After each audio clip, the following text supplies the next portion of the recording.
Hey YouTubers, today I am working on the LAZEE DAIZEE tool, and I am making a Viking Knit Chain.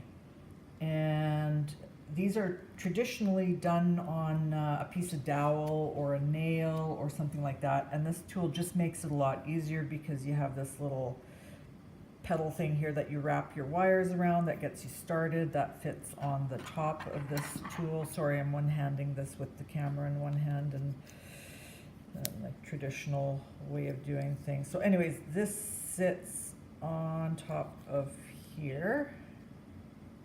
Got it? Okay, so then you loop your wires around here. Your starter wire goes through this hole, comes out here, comes up and starts looping around here until you finish your circle, and then you start looping the wire around the lower edges of your wire and then adding on as you go. And so I'm doing a triple. So here's my this is going to be my throwaway wire. Here is just a piece of brass wire, craft wire, and then I've started adding the Argentium Sterling Silver on with a triple stitch.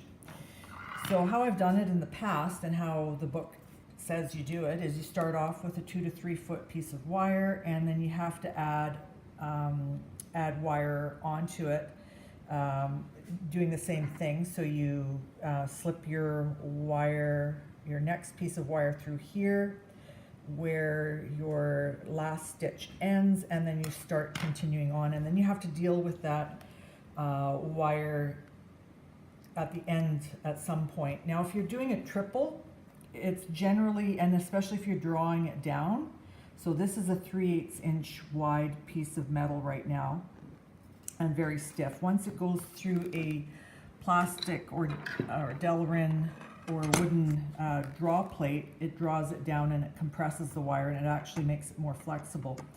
So right now I'm at the 3/8 inch, which is about here, I think. No, that's 1/2 inch. So there's my 3/8 right there.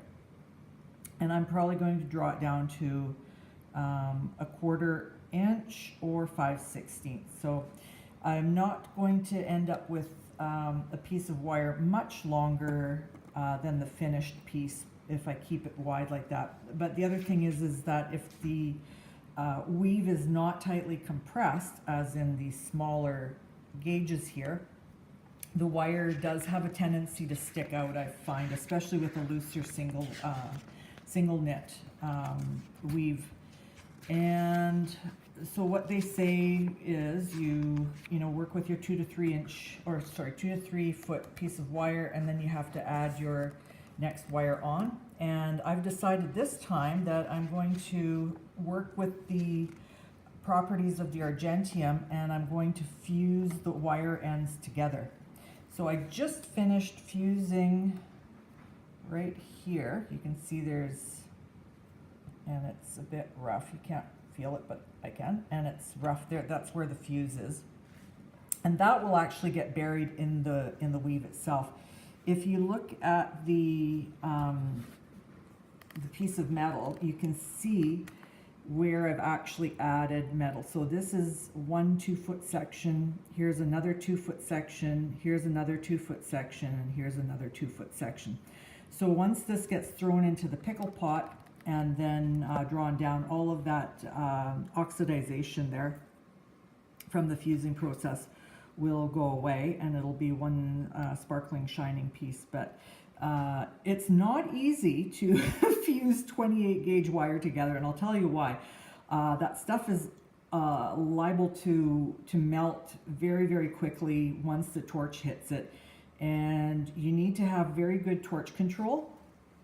And I use a solderite pad instead of a charcoal, and I find that helps because it doesn't bounce the heat back as quickly. I've also found that if you have the end of the wire on this piece here sticking up just ever so slightly, and then you come in with your new wire, the Argentium, with its tendency to want to bond together, actually works in your favor. So it's complicated, it's difficult, but it is doable. And then you end up with literally one continuous wire and no wire ends, which is, I think, superior in my opinion. It's unlikely that if you use multiple wires and have all those wire ends, it's not going to come undone once you draw it down. But with the fused Argentium method, you end up, like I said, with one continuous wire and no pokey wire ends coming out of the chain, as I'd mentioned. So it's a great tool.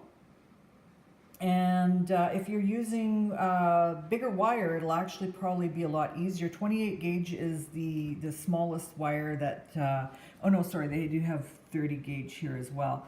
I'm working with 28 gauge, which is, well, it is a challenge to get it to fuse, but it does fuse. And I don't use any flux because I find the flux makes it melt faster, if that makes any sense.